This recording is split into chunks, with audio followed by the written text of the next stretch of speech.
আজকে আমার হাজবেন্ড আমার জন্য পাস্তা রান্না করেছে, তাই ভাবলাম নিজের ভয়েস দিয়ে ভিডিওটা আর কি শেয়ার করি আপনাদের সাথে। তো আমি একটু অসুস্থ ছিলাম, আমার ইচ্ছা করেছে পাস্তা খেতে। পাস্তা বলতে নুডলস খেতে ইচ্ছা করেছিল। পরে ম্যাগি নুডলস বাসায় ছিল না, অন্য নুডলস ছিল। আমি তো আবার ম্যাগি নুডলস পছন্দ করি, এজন্য আবার পাস্তা খেতে চাইলাম। পরে পাস্তা ছিল, সেগুলো সে রান্না করবে নিজের রেসিপির মতোই। আর রান্না করছে, প্রথমে সে পাস্তাটা সিদ্ধ করে নিয়েছে, তারপর পেঁয়াজ, রসুন, কাঁচামরিচ, আদা সব কিছু কেটে নিয়েছে সুন্দর করে। আমি আবার মাতাপুরি করার জন্য একটু রান্নাঘরে গেছি যে দেখি তো কি হয়। সে আমাকে আগেই বলে দিয়েছে, না তুমি আজকে রান্নাঘরে যেতে পারবা না, যা রান্না করব তাই খেতে হবে, আমি আমার নিজের স্টাইলেই রান্না করব। আমি তো বলেছি আচ্ছা ঠিক আছে, সমস্যা নেই।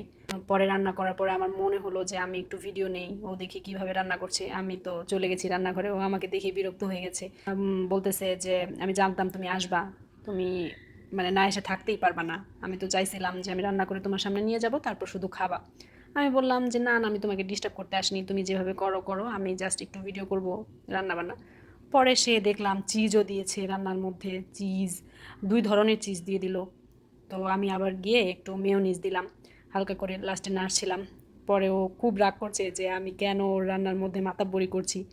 কিন্তু রান্নাটাতে একটু ঝাল বেশি হলেও খেতে কিন্তু বেশ মজা হয়েছিল। আমার খুব খেতে ইচ্ছা করছিল। এই মুহূর্তে আমি রান্নাও করতে পারছিলাম না, শরীরটা খারাপ লাগছিল। তো সে রান্নাটা করতে পারে না আর কি, অন্যান্য অনেক কাজে আমাকে হেল্প করলেও রান্নাটা করতে পারে না। কিন্তু আজকে চেষ্টা করেছে, তারপরও আমি সাথে ছিলাম লাস্টের দিকে, কিন্তু একাই রান্না করেছে বলা যায়।